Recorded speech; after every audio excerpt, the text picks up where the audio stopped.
We just heard from Michael Reardon of the city of Albuquerque. Up next, Megan Kamerick sits down with community members who support the Albuquerque Rapid Transit proposal and some who oppose it. The dedicated bus line is set to run down Central from Unser on the west side to Louisiana on the east side of the city. Let's hear the arguments for and against the project. Thank you all for joining us on New Mexico in Focus. I have Keith West. He's the owner of Urban Fresh. Susan Wheeler Dykesel is one of the founders of Urban ABQ. Gene Bernstein, CEO of Flying Star Cafes and Satellite Coffee. John Hooker is an architect, former mayor of Los Ranchos. Thank you all for coming and talking about this. Keith, I want to start with you. Many business owners are working on a petition to get this transit project on the ballot. They want people to vote for it or vote against it. You started a petition in support of it and to boycott other businesses that are actually opposing the plan. Why are you so passionate about this? So for me, it's a social justice issue. It's really about providing transportation to the people that need it. I have a feeling that none of us at this table need it. You know, I drove my Range Rover here this morning. The business owners that are against it are driving their Mercedes to work. Well, I'm sure not all of them are. Not all of them, but a lot of the ones I know. But it's their employees, it's the people that are in our community that need that kind of transportation to get to work, to spend money, and I'm passionate about providing the opportunity for people. And what I realized is, in almost every issue in my life, I vote with my dollars. You know, I still don't go to Cracker Barrel to eat because back in the 80s, they had a very anti-gay policy for their employees. I don't eat at Chick-fil-A, so why would I spend money at a barber or a restaurant that doesn't support my views on making Albuquerque better? How many people have signed your pledge? In a week, we're over about 500. So a lot of business owners are really worried about this project, and they fear the construction will dissuade customers from coming to their business. So why risk hurting businesses further with a boycott? So one of the things for me is it's really about awareness, and the businesses that have stop art signs are very stop art oriented, and I want them to know that there's lots of us out there that don't believe in that are for it and want to support it.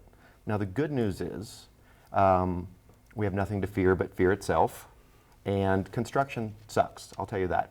Where I am at Golden Broadway, we had about a year worth of construction on Broadway, and they redid my sidewalks 3 or 4 times, they redid the lanes, business did not go down, people might have been frustrated getting there, but even with construction, I'm gonna still go to my favorite hairdresser. I'm just gonna still go to my favorite Italian restaurant. I'm still gonna go shop at a place that has what I want. And there's ways to get there without going through construction madness. So it's going to be a short-term pain for a long-term value. Gene, you are one of the business owners very passionately opposing this. And what about the idea that the transit project could be a big catalyst for more economic development and boost business on Central, where you have your flagship restaurant? First of all, I'd like to say that although I do believe the construction in this case will be very devastating, I'm the veteran of 3 major construction projects, county, state, and city, and business can go down as much as 20% or more during construction.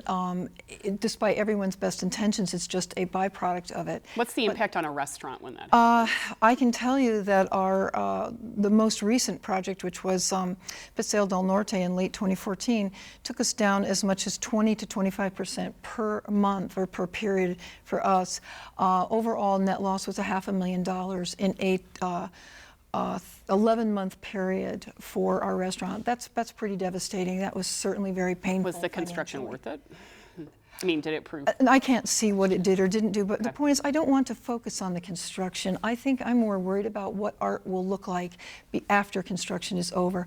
Our group, Make Art Smart, which John has been part of too, is really a group of, started out as a group of architects and planners, designers, and people who have experience in these projects who started analyzing the actual plans, not the concept drawings that were presented to the folks of Albuquerque in 2014, but the actual, because there were no finished drawings in 2014 when they were going through their FTA requirements. It's the Federal Transit Administration. That's right. Where they got which is funding the bulk of this project. Yes, and as the first set of really finished plans that people could really professional people could start looking at were available about August of last year. Our group really started in ramping up in November as the plans became about, I think, 75 to 80% finished, and they could really begin to dig in. And there were a group of people who are professionals at this, who started really digging in and realizing that there were flaws in the design, that there were parts where it doesn't fit, where promises made, like to the Nob Hill merchants, for example, we were promised that all of our parking would be retained and that the sidewalks would be widened, and art would be a catalyst for better design and pedestrianism. So from what I know, there's going to be more parking. There is not. There's going to be There are going to be 50, wider. 50 more spaces. wider. We have Mythbusters here. Yeah. Yes, the city put I out a brought my document called copy too. Mythbusters. Right. We have a And- link along with many And other have- things on our Have you website. studied the plans themselves, though? Yes. You have? Yes. And so have we, and we see parking like a shell game.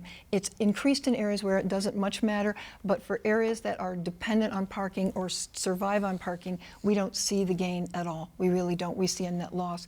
I can also tell you for a fact, having my feet on the ground in Nob Hill, that last year Nob Hill lost about 16 spaces per block.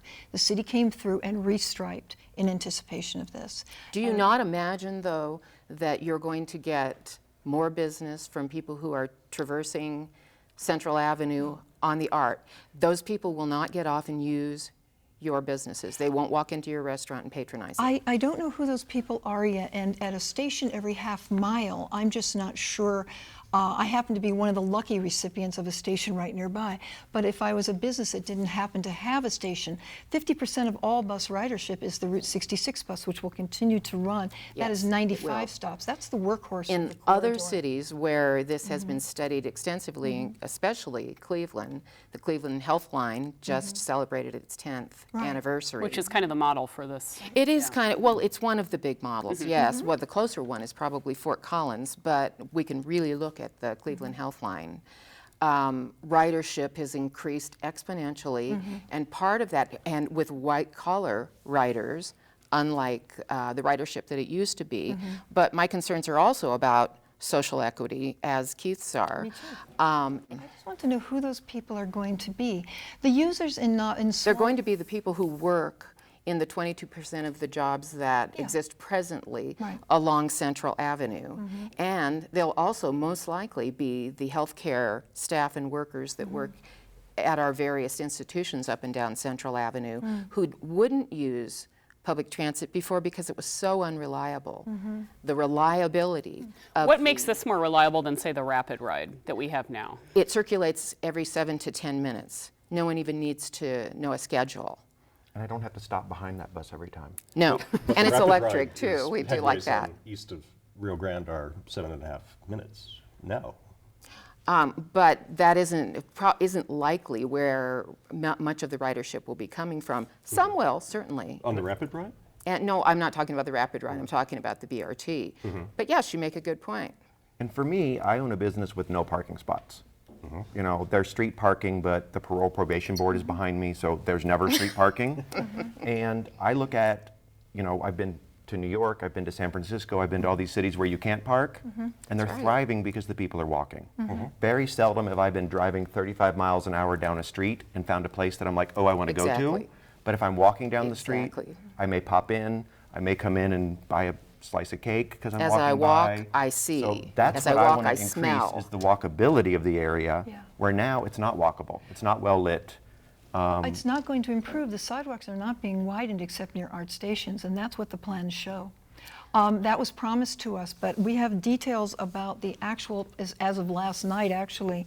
Most of the sidewalks in Nob Hill are around 8 to 10 feet. Yes. They Oh, will 6 not- feet on the north 6 side. 6 feet on the north side, that's right. That is very narrow. That's like right It next to actually a is in a, car. is in a business district, but other sidewalks in other regions will be increased from almost nothing, standard residential neighborhood size, to a minimum of 6 feet. At the same time, those streets will be completed with furnishings and landscaping, Right, and those are up lighting. West Central where nobody walks right now at all. Well, nobody walks right. But in Nob Exactly. Hill, where people do try to walk, there's no net gain. In fact, in Portland and other cities, they recommend, especially with a 100-foot right-of-way, at least a 12 to 15-foot right-of-way.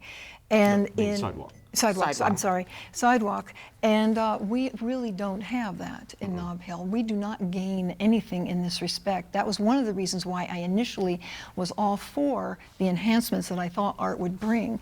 But as we began to really search the plans and look at it, we don't see those enhancements. Now, what about, you argue that there'll be more ridership. There was a boost in ridership when they put Rapid Ride in. I understand that. There But should be even more. This is still a car-centric town. It I had a is. person at a party tell me, she lives in the Northeast Side, she's like, I'm not taking that as a woman alone. I'm not taking the art or whatever downtown. So do we know we'll get more probably people not- to shift that? Well, that was the thinking in other cities, particularly we'll harken back to Cleveland, that no one will ride it. Although the attitude of the residents of that area was quite different, absolutely polar opposite of ours. But we won't talk about that. But slowly, the people who have white-collar jobs joined the blue-collar riders because it was so tremendously reliable. And after 10 years, it's standing room only. There are other cities where it has not been so reliable. The Mission in San Francisco has been a disaster, for example. But let's shift for a minute. Why art does not have to be a double, we're talking about art as designed. Art is designed as a double dedicated. It is not necessary under the FTA small starts. That was a major mistake that was made initially So this by came the out city. this week, and Yes. you know, that's part of the hearing that's That's going part on of right our now that's right. in front of a judge. That's part of our lawsuit. We knew from the start, having read every word of the FTA Small Start Grant, 9,000 page, whatever it is, that dedicated lanes were not part of the requirements. But that- why would that be different? Why, so. How does talk ab- that change it? How does it change it if we don't have dedicated Why wouldn't you lanes? want a dedicated line? I'm sitting there at Olo, who doesn't have a stop art sign, having yogurt last night when the police and the fire and everything are going down the street. They can't get where they need to be because there's traffic in the lanes versus they can be in a dedicated lane. Right. Well, I think Gene is getting to the point. Why do they want two dedicated lanes through Nob Hill with the narrow right-of-way? It Why doesn't- can't they go with one two-way lane? Similar to downtown where Similar they're to doing it. UNM. That's right. Why, where they have the wide right-of-way, are they going with a single lane there and Right. providing generous landscape medians? And So Nob Hill is art changes desperate for as these it goes through its improvements. 10-mile trajectory, and there are areas where there are no dedicated lanes at all. So why did they pick the dedicated lanes in some of the most congested, highly used, pedestrian used, and parking thirsty neighborhoods of all? That's the design portion that we are really dedicated to trying to fix, and we have not been able to get to the city. That's why we're sitting in federal court today. I believe John- they've done that, though, because they want to convert ridership out of cars. And there's good evidence to support that that's very likely to happen. And those neighborhoods will become far less car-centric as time goes by. Certainly not immediately. Right. I wanna s- Well, John- the damage immediately might take a lot of change. John, you have a background in architecture and planning, and you were the mayor of Los Ranchos. You actually advanced a project on North 4th that reduced the traffic lanes, which I'm sure brought you a lot of opposition. Yes, Well, talk and a about, lawsuit. yeah. What kind of planning have do you one. need in advance of a project like this? And are you seeing evidence there was enough planning going I think into there wasn't this? enough public engagement. Okay. From the initial Now, when we say that, they had a ton of meetings, but you're saying there wasn't real public engagement. Well, I think there were conceptual plans presented at meetings in 2014, and then the design was evolving. But it sort of landed complete ex nihilo in Yes. August, September of last year. Okay. So 70% finished, no changes, we can't make any changes. Wait a minute, where's our parking, where's our widened sidewalks? You know, what are you doing to us? So people felt that they were shortchanged because they hadn't been in that intermediate phase in 2015. So maybe there should have been charrettes with the community or something? Actually, like there that? were Really? charrettes. I attended many On of them. concept, See but not those, design. weren't well okay. publicized. Okay. East Downtown and Huning Highlands hosted their own charrette That's right. about 2 months ago. It was a little late, unfortunately, little because late. it was an excellent charrette. But the city should have held that kind of focused, professionally led program at each of these key communities along the corridor, and that's maybe 9 or 10 segments, that they're distinct communities of interest who, you know, with the kind of engagement you can get through a charrette or a public workshop like that, where you really ask people, what do you want, what do you need, how can we provide that, and yet recognize the compromises that we have to make. So that's where Nob Hill could have really been part of an excellent conversation with the city if perhaps back in April or May last year, the designers had sat down for 2 or 3 days, working on the plans while the public sat with them and talked about what they needed. I did attend 2 planning sessions back in 12 and 13 that were held by the city. One at the Museum of Art and History. The second one was at Mr. Cog, doing that exact kind of Mid-Region planning. Council of Yeah, Governments. yes, But yes. somehow we ended up with something we're not the only group here that is upset or worried or concerned about the design of art. There are many, many groups out there, many individuals who've been doing these studies too. I mean, look at Dr. Greg Rowengold, who's a civil engineering professor at UNM, who approached the city with his concerns because he had downloaded the plans from the internet and realized that he found many flaws and problems. Actually, I'm not sure that we as non-engineers are supposed to be talking about engineering studies. Well, why not? I was warned yesterday I can speak to in the what state of Rowengold New did. Mexico. Well, no, I will That's why say, John is But here. actually, I asked Michael Reardon about this, and he said that Dr. Ruengold looked at an outdated traffic study. The ones that were submitted to That's the what I was FTA. told. Okay. Those are the ones that are on file with the FTA now. They were never updated. So that is very telling as well. But my point is this, back to the engagement portion. So we had all these beautiful drawings. Let me ask you real quick, because we're nearing the end. If we could change something that would make this more, you think, successful or palatable, what do you think it would be? yeah, I'd love to know.